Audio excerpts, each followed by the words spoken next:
Hello সবাইকে, কেমন আছেন সবাই? চলে এসেছি আজকে আরেকটা নতুন ভিডিও নিয়ে। আগের ভিডিওতে আপনারা দেখেছেন আমরা ইসকন মন্দিরে গেছিলাম আন্ধেরি জুতে। ওখানেই প্রচুর সেলিব্রিটিরা থাকেন, ওনাদের বাড়ি। তো আমরা আজকে তারপরে চলে গেছিলাম শিল্পা শেট্টির বাড়িতে, মানে বাড়ি দেখতে। তো এইখানে এইটাই রাস্তা, এটা দিয়ে যেতে হয়। এদিকেই প্রচুর সেলিব্রিটির বাড়ি, আর ঠিক ইসকন মন্দিরের উল্টো দিক দিয়ে রাস্তাটা চলে যায়। আর এখানে একটা পুকুর টাইপের বা কিছু তো একটা ছিল, যেখানে দুটো হাঁসও ঘুরে বেড়াচ্ছিল সাইডে। তো এটা ঠিক কি বুঝতে পারলাম না, একদম ব্যারিকেড করা ছিল। তো এই রাস্তাটা একদম ইসকন টেম্পলের উল্টো দিক দিয়ে, আর এখান দিয়ে কিছু দূর হেঁটে গেলেই, বেশ কিছুটা হেঁটে যেতে হয় শিল্পা শেট্টির বাড়ি। তো এই জায়গাটা না খুব মানে একটা পশ এরিয়া। এখানে রাস্তা দিয়ে গেলেই বোঝা যায় যে পশ এরিয়া। এক তো বাড়িঘর, দ্বিতীয়ত রাস্তায় যে গাড়িগুলো রাখা সেগুলো দেখলেও বোঝা যায়।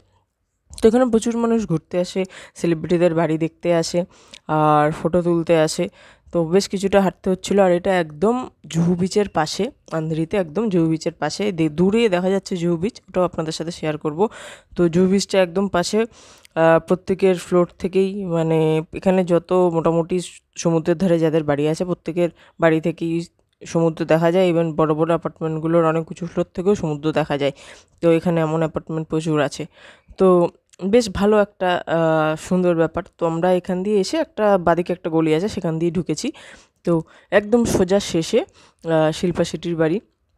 তো আমরা ওইটুকুনি হেঁটে হেঁটে যাচ্ছিলাম, যদিও একদম ফাঁকা ছিল, রাস্তাঘাটে লোক ছিল না। তো এখানে মোটামুটি সব বিল্ডিংয়ে সিকিউরিটি থাকে, যেহেতু একটু পশ এরিয়া, এবং সব শুধু সেলিব্রিটি না, নানা রকম বিজনেসম্যানরাও থাকেন। এই দেখতে পাচ্ছেন শিল্পা শেট্টির বাড়ি, অভিনেত্রী শিল্পা শেট্টির বাড়ি। এই বাড়িতে উনি থাকেন। এই বাড়ির নাম, ওনার বাড়ির নাম হলো কিনারা। উনি ওনার ফ্যামিলি, হাজব্যান্ড, বাচ্চাদের নিয়ে এখানে থাকেন। আর ওনার বাড়ির নাম কিনারা। আর ওনার বাড়ির প্রাইস হলো 100 কোটি টাকা, অ্যাপ্রক্স 100 crore। তো এইখানে দাঁড়িয়ে আমরাও কিছু পিক তুলে নিই। দেখতে পাচ্ছেন পেছনে বাড়িটা, অ্যাকচুয়ালি বাড়িটা তোলার জন্যই পিক তোলা।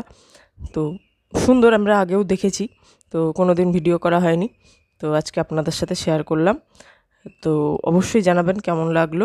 আর এই যে দেখতে পাচ্ছেন কিনারা লেখা, এটা বাড়ির নেম প্লেট। এখানে প্রত্যেকের বাড়িরই একটা নাম থাকে, প্রত্যেক সেলিব্রিটিরা তাদের বাড়ির নামের একটা নেম প্লেট থাকে যাদের বাড়ি।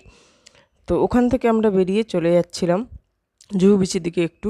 তো তখন বেরিয়ে, মানে এদিকে এগিয়ে এসে দেখি কিছু মানুষ দাঁড়িয়ে আছেন। এর মধ্যে একজন দুজনকে আমার মুখ চেনা লাগছিলো, বাট আমি জানি না কারা ছিলেন। মেবি চেনা হতে পারে, কোনো সেলিব্রিটি বা সাইড রোল করেন এরকম কেউ হতে পারেন।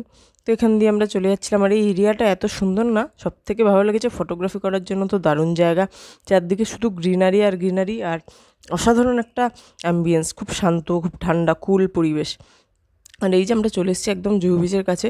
জুহু বিচ অনেকটা এরিয়া নেই, আমরা যে জুহু বিচে ঘুরতে যাই সেটা এখান থেকে বেশ কিছুটা দূর। তো এই বিচ দিয়ে হাঁটা লাগালে ওইখানে অবধি পৌঁছে যাওয়া যাবে, এত বড় বিচটা।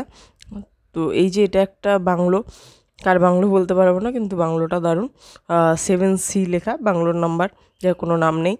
আর এই যে জুহু বিচ সামনেই দেখতে পাচ্ছেন, আমরা যাচ্ছি। তো বিচে আসতে সবসময় ভালো লাগে, কিন্তু এত গরম যে বিচে আসার পর মনে হচ্ছিলো তাকানো যাচ্ছিল না জাস্ট রোদের দিকে, এত গরম লাগছিল। তো আমরা একটুখানি জাস্ট বিচটা ঘোরার জন্য এসেছিলাম, কেননা অনেক দিন আমরা জুহু বিচে আসিনি, সেই কারণে। এই দেখতে পাচ্ছেন মোটামুটি ফাঁকাই, এই রোদের মধ্যে লোক থাকে না, তবুও কিছু মানুষ ছিলেন যারা এনজয় করছিলেন। তো বন্ধুরা, আজকের মতো ভিডিও এখানেই শেষ করছি। দেখা হবে আবার পরের ভিডিওতে। আমাদের আজকের ভিডিও কেমন লাগলো জানাবেন, আর আরও নতুন নতুন ভিডিও পেতে আমাদের চ্যানেলটা সাবস্ক্রাইব করে দেবেন। Thank you so much.